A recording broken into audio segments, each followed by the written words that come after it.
नमस्कार दोस्तों, मैं साकिब मलिक स्टडी ट्रायंगल में आप सभी का स्वागत करता हूं।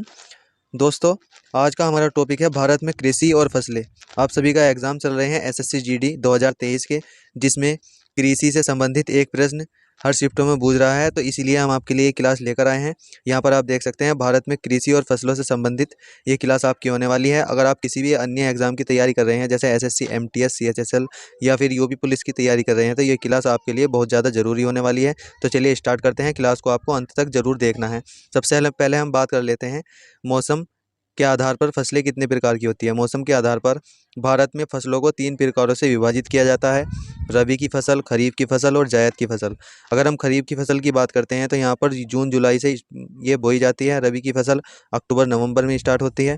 और जायद की फसल की बात करते हैं तो इनके बीच में जो गैप होता है मार्च अप्रैल का, जायद की फसल इसमें की जाती है। वैसे तो फसलों को किसी अन्य प्रकार से भी बांटा गया है, जैसे समय के आधार पर एक वर्षीय फसल या बहुवर्षीय फसल, इस प्रकार से। लेकिन ज़्यादातर हमें मौसम के आधार पर फसलों को एग्जाम में मालूम किया जाता है। तो चलिए स्टार्ट करते हैं। आपके सामने पहला प्रश्न है, भारत में कृषि को दुष्प्रभावित करने वाला मौसम का सबसे महत्वपूर्ण तत्व है। जी हाँ दोस्तों, आपको बताना है कृषि को जो दुष्प्रभावित करता है वो सबसे महत्वपूर्ण तत्व कौन सा है। आपके ऑप्शन है तापमान, आर्द्रता, पवन या फिर वृष्टि। वृष्टि जिसमें हम ओला पड़ता है उसको बोलते हैं। तो सबसे ज़्यादा प्रभावित किसको करता है? वृष्टि से हमारी फसल दुष्प्रभावित होती है। आपका option number D right answer हो जाएगा। नेक्स्ट है हमारा, नकदी फसल में सम्मिलित नहीं है। जी हाँ दोस्तों, नकदी फसल उस फसल को कहते हैं जिसको हम फसल को बेचकर पैसा कमा सकते हैं, नकदी कमा सकते हैं, उसको हम नकदी फसल के रूप में जानते हैं। जैसे हमारा हो जाएगा गन्ना, ये भी एक नकदी फसल है। कपास नकदी फसल है। जूट भी एक नकदी फसल है। और गेहूँ जो हमारा रबी की फसल में आता है। यहाँ पर आपका right answer option number D हो जाएगा। नेक्स्ट है हमारा, निम्नलिखित में से कौन सी भारत में रबी की फसल नहीं है। जी हाँ दोस्तों, हमसे मालूम क्या है रबी की फसल कौन सी नहीं है। आपको कमेंट बॉक्स में बताना है रबी का जो कार्यकाल होता है वो कब से कब तक होता है। तो मैं आपको बता दूं, अक्टूबर नवंबर से इसका कार्यकाल शुरू हो जाता है। तो यहाँ पर सबसे पहले बात करते हैं रबी की फसल कौन सी नहीं है। गेहूँ हो जाएगा इसमें। ऑप्शन नंबर 2 है आपका जो भी रबी की फसल में आ जाएगी। ऑप्शन नंबर 3 है आपका रैपसीड। और ऑप्शन नंबर डी है जूट। जूट जो है हमारी रबी की फसल नहीं है, ये जो है हमारी नकदी फसल में आ जाती है। नेक्स्ट है हमारा, भारत में सबसे बड़ा चावल उत्पादक राज्य है। जी हाँ दोस्तों, भारत में जो सबसे बड़ा चावल का उत्पादक राज्य है वो आपको बताना है। तो इस प्रश्न का राइट आंसर हो जाएगा ऑप्शन नंबर बी, पश्चिम बंगाल में सबसे अधिक चावल उत्पादित किए जाते हैं। नेक्स्ट है हमारा, भारत की प्रमुख खाद्य फसल है। जी हाँ दोस्तों, भारत की सबसे प्रमुख खाद्य फसल के बारे में बताना है। सबसे प्रमुख खाद्य फसल कौन सी हो जाएगी। आपके ऑप्शन है चावल, गेहूं, गन्ना या फिर चना। तो दोस्तों इस प्रश्न का सही आंसर हो जाएगा ऑप्शन नंबर 1, चावल जो है भारत की प्रमुख खाद्य फसल हो जाएगी। नेक्स्ट है हमारा, निम्नलिखित में से किस क्षेत्र को भारत का चावल का कटोरा कहा जाता है या राइस बाउल ऑफ इंडिया कहा जाता है, आपको बताना है। तो दोस्तों आपके ऑप्शन है उत्तर पूर्व क्षेत्र, ऑप्शन नंबर बी है इंडो गोंगीय क्षेत्र, ऑप्शन नंबर सी है Krishna Godavari delta, option number D है केरल तथा तमिलनाडु। तो दोस्तों इस प्रश्न का राइट आंसर क्या हो जाएगा? ऑप्शन नंबर सी, कृष्णा और गोदावरी डेल्टा जो है भारत का चावल कटोरा के नाम से जानते हैं, या हम इसको उड़ीसा राज्य भी कह सकते हैं। नेक्स्ट है हमारा, भारत में गेहूं के प्रथम 3 बड़े उत्पादक राज्य आपको बताने हैं। जी हाँ दोस्तों, जिसमें गेहूं सबसे अधिक उत्पादन होता है वो आपको बताने हैं। उस हिसाब से 3 सबसे बड़े राज्यों के नाम आपको बताने हैं। तो दोस्तों इस प्रश्न का आपको राइट आंसर बताना क्या हो जाएगा। तो दोस्तों सबसे पहले उत्तर प्रदेश, फिर पंजाब और हरियाणा। ऑप्शन नंबर ए आपका राइट आंसर हो जाएगा यहाँ पर। नेक्स्ट चलते हैं। नेक्स्ट है हमारा, भारत का सर्वाधिक खाद्यान्न उत्पादक करने वाला राज्य है। जी हाँ दोस्तों, आप लोगों को बताना है जो सबसे ज़्यादा खाद्यान्न उत्पादन करने वाला राज्य है वो भारत का कौन सा है। आपके ऑप्शन है पंजाब, हरियाणा, उत्तर प्रदेश या फिर बिहार। तो दोस्तों इस प्रश्न का राइट आंसर हो जाएगा option number C, Uttar Pradesh जो है सबसे अधिक खाद्यान्न उत्पादन करने वाला भारत का एकमात्र राज्य है। नेक्स्ट है हमारा, भारत में हरित क्रांति किस मामले में सर्वाधिक सफल रही है। जी हाँ दोस्तों, अगर हरित क्रांति की बात करते हैं तो ये किस मामले में सबसे ज़्यादा सफल रही। आपके ऑप्शन है गेहूँ और चावल, ज्वार और तिलहन, गेहूँ और आलू, चाय व कॉफ़ी। तो बताइए इस प्रश्न का राइट आंसर क्या हो जाएगा। दोस्तों इस प्रश्न का राइट आंसर हो जाएगा ऑप्शन नंबर 1, गेहूं और चावल के मामले में हरित क्रांति सबसे ज़्यादा सफल रही थी, क्योंकि गेहूं और चावल का उत्पादन हरित क्रांति के समय पर सबसे ज़्यादा किया गया था। नेक्स्ट है हमारा, भारत में हरित क्रांति के जनक की बात करते हैं। भारत में हरित क्रांति का जनक किसे माना जाता है। आपके ऑप्शन है Norman Ernest Borlaug, doctor M S. Swaminathan, J S. Thomson या फिर इनमें से कोई नहीं। तो दोस्तों इस प्रश्न का राइट आंसर हो जाएगा डॉक्टर एम.एस. स्वामीनाथन जो है भारत में हरित क्रांति के जनक जाने जाते हैं। अगर विश्व में हरित क्रांति की बात करते हैं तो दो नॉर्मल वॉरलॉग जी है विश्व में हरित क्रांति के जनक हैं। नेक्स्ट है हमारा, सबसे अधिक मात्रा में केसर मिलता है। जी हाँ दोस्तों, केसर की खेती सबसे अधिक मात्रा में कहाँ की जाती है आपको ये बताना है। आप सभी लोग जानते भी होंगे, ऑप्शन नंबर 20 का राइट आंसर हो जाएगा जम्मू कश्मीर में केसर अधिक मात्रा में मिलता है। नेक्स्ट है हमारा, भारत का सबसे बड़ा गन्ना उत्पादक राज्य है? जी हाँ दोस्तों, भारत में सबसे ज़्यादा गन्ना कौन से राज्य में उत्पादन किया जाता है या उत्पादित होता है, आपको ये बताना है। आपके ऑप्शन है उत्तर प्रदेश, महाराष्ट्र, तमिलनाडु या फिर कर्नाटक। तो दोस्तों इस प्रश्न का राइट आंसर हो जाएगा option number A, Uttar Pradesh में सबसे अधिक गन्ना उत्पादन किया जाता है। तो आपका ऑप्शन नंबर ए सही हो जाएगा। नेक्स्ट है हमारा, भारत लंबे रेशे के कपास का आयात मुख्यतः कहाँ से करता है? दोस्तों आप लोगों को बताना है, भारत जो आयात करता है जिसमें लंबे रेशे का कपास होता है, वो कहाँ से करता है, आपको ये बताना है।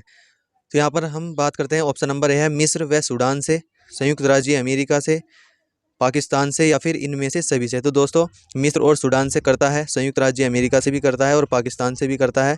तो इसका राइट आंसर क्या हो जाएगा? ऑप्शन नंबर डी, सभी इसका राइट आंसर हो जाएगा। नेक्स्ट है हमारा, तंबाकू के उत्पादन में भारत का विश्व में कौन सा स्थान है? जी हाँ दोस्तों, जो तंबाकू होता है उसके उत्पादन में भारत विश्व में कौन से स्थान पर है, आप लोगों को ये बताना है। तो दोस्तों इस प्रश्न का राइट आंसर हो जाएगा ऑप्शन नंबर सी, भारत जो है तीसरे स्थान पर है तंबाकू के उत्पादन में। नेक्स्ट है हमारा, नीली क्रांति जिसको हम ब्लू रेवोल्यूशन भी कहते हैं, वो किससे संबंधित है? पर्यावरण से, कृषि से, मत्स्य उत्पादन से या फिर नदियों की सफाई से?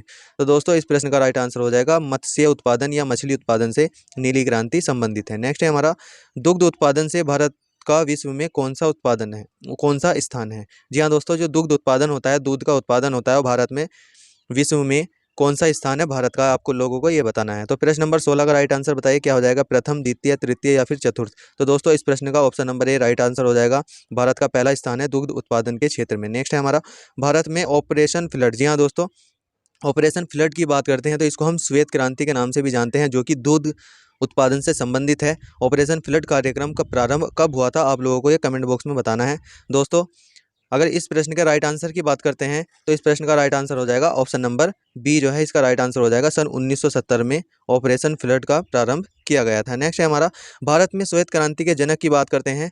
जी हाँ दोस्तों, जो ऑपरेशन फ्लड है, श्वेत क्रांति है, उसके जनक भारत में कौन है? आपके ऑप्शन है doctor V Kurien, Shri S Rao, Shri S K Bhardwaj या फिर श्री मोरारजी देसाई। तो दोस्तों इस प्रश्न का राइट आंसर हो जाएगा ऑप्शन नंबर एक, डॉक्टर वर्गीज कुरियन जो है भारत में श्वेत क्रांति के जनक माने जाते हैं। तो option number A right answer हो जाएगा। नेक्स्ट है हमारा, गुलाबी क्रांति जिसको हम पिंक रिवॉल्यूशन भी कहते हैं, वो किससे संबंधित है? ऑप्शन है टमाटर उत्पादन, झींगा उत्पादन, मांस उत्पादन या फिर खाद्यान्न उत्पादन। तो दोस्तों इस प्रश्न का राइट आंसर बताइए क्या हो जाएगा?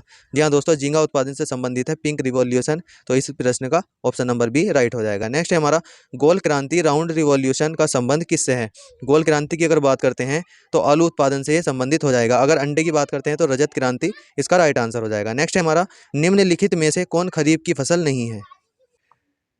निम्नलिखित में से कौन खरीफ की फसल नहीं है? आपके ऑप्शन है चावल, गेहूं, गन्ना या फिर कपास। तो दोस्तों इस प्रश्न का राइट आंसर बताइए क्या हो जाएगा? इस प्रश्न का राइट आंसर हो जाएगा ऑप्शन नंबर बी, गेहूं जो है मैंने आपको पहले ही बता दिया, ये रबी की फसल है।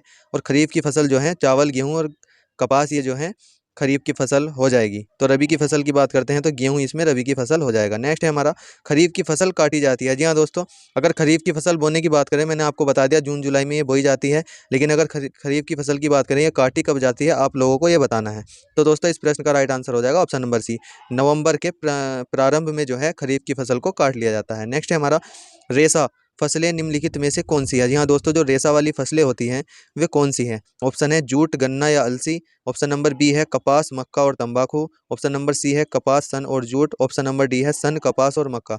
तो बताइए दोस्तों इस प्रश्न का राइट आंसर क्या हो जाएगा? दोस्तों ऑप्शन नंबर सी इसका राइट आंसर हो जाएगा, कपास, सन और जूट जो है वो रेशे वाली फसलें हो जाएंगी। नेक्स्ट है हमारा, भारत के कितने प्रतिशत लोग कृषि पर आश्रित हैं? अगर भारत के कुल प्रतिशत में से बात करें तो कितने प्रतिशत लोग खेती पर आधारित है या कृषि पर आधारित है? तो इसका राइट आंसर हो जाएगा ऑप्शन नंबर सी, 52% लोग जो हैं कृषि पर आधारित है। ये आपको याद रख लेना है। नेक्स्ट है हमारा अगला प्रश्न आपके सामने, नीलगिरी की पहाड़ियों क्षेत्रों में किसकी खेती की जाती है? जी हाँ दोस्तों, जो नीलगिरी की पहाड़ियाँ भारत के दक्षिण में हैं, उसमें किसकी खेती की जाती है, आपको ये बताना है।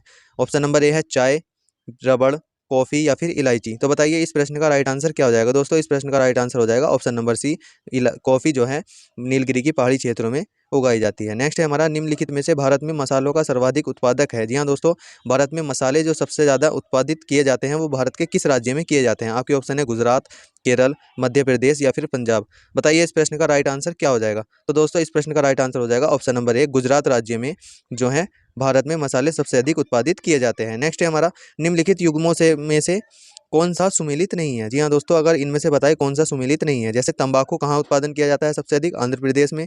अगर आलू की बात करते हैं उत्तर प्रदेश में, और नारियल की बात करते हैं तो केरल में, लेकिन केला जो है महाराष्ट्र में सबसे अधिक उत्पादित नहीं किया जाता। तो ऑप्शन नंबर बी इसका राइट आंसर हो जाएगा। नेक्स्ट है हमारा अगला प्रश्न आपके सामने, पीली क्रांति किसके उत्पादन से संबंधित है? जी हाँ दोस्तों, इन क्रांति को आपको याद जरूर कर लेना है, ये बार बार आपकी परीक्षाओं में पूछी जाती हैं। तो अगर पीली क्रांति की बात करते हैं तो ये किससे संबंधित है, आप लोगों को बताना है।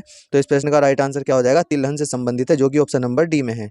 नेक्स्ट है हमारा प्रश्न नंबर 29 आपके सामने, दक्षिण पश्चिम मानसून के तत्काल बाद बोई गई फसल को क्या कहते हैं? जी हाँ दोस्तों, जो दक्षिण पश्चिम मानसून आता है उसके बाद बोई गई फसल को हम क्या कहते हैं? रबी, खरीफ, वर्षापुष्ट या फिर शुष्क खेती? तो बताइए इस प्रश्न का राइट आंसर क्या हो जाएगा दोस्तों? इसका राइट आंसर हो जाएगा, खरीफ की फसल को हम दक्षिण पश्चिम मानसून के तत्काल बाद में बोते हैं। तो ऑप्शन नंबर बी इस प्रश्न का राइट आंसर हो जाएगा। दोस्तों, इस क्लास में टोटल 30 प्रश्न है, उसमें से आप कितने प्रश्न सही कर पाए कमेंट बॉक्स में ये जरूर बताना है आप लोगों को। तो चलिए नेक्स्ट है हमारा प्रश्न नंबर 30 आपके सामने, निम्नलिखित में से कौन सी नकदी फसल है? नकदी की बात मैंने आपको पहले ही बता दी थी, जिसको बेचकर हम पैसा कमाते हैं, उसको डायरेक्ट हमको नगद मिलता है, तो वो नकदी फसल हो जाती है। जैसे आपके ऑप्शन है धान, बाजरा, मक्का या फिर तंबाकू। तो इसका राइट आंसर हो जाएगा ऑप्शन नंबर डी, तंबाकू जो है नकदी फसल है। नेक्स्ट है हमारा, तो दोस्तों आज के सवाल का आंसर आपको कमेंट बॉक्स में जरूर देना है। आज का सवाल आज के ही प्रश्नों में से मैंने आपके लिए पूछ लिया है। तो चलिए क्वेश्चन क्या है आपका, भारत का सबसे बड़ा गन्ना उत्पादक राज्य है? जी हाँ दोस्तों, भारत में सबसे अधिक गन्ना कहाँ पर उत्पादित किया जाता है? आप लोगों को ये कमेंट बॉक्स में जरूर बताना है। आपके ऑप्शन है उत्तर प्रदेश, महाराष्ट्र, तमिलनाडु या फिर कर्नाटक। तो दोस्तों इस प्रश्न का आंसर कमेंट बॉक्स में जरूर दें। और आपको अगर हमारी वीडियो अच्छी लगी है तो वीडियो को लाइक जरूर करें, शेयर जरूर करें, और हमारे चैनल पर पहली बार आए हैं तो सब्सक्राइब किए बिना नहीं जाना है आप लोगों को, क्योंकि आने वाले भविष्य में जितने भी आपके एग्जाम होंगे उन सब की तैयारी के लिए आपको ये चैनल को सब्सक्राइब करना पड़ेगा। दोस्तों थैंक यू, धन्यवाद वीडियो के अंत तक बने रहने के लिए।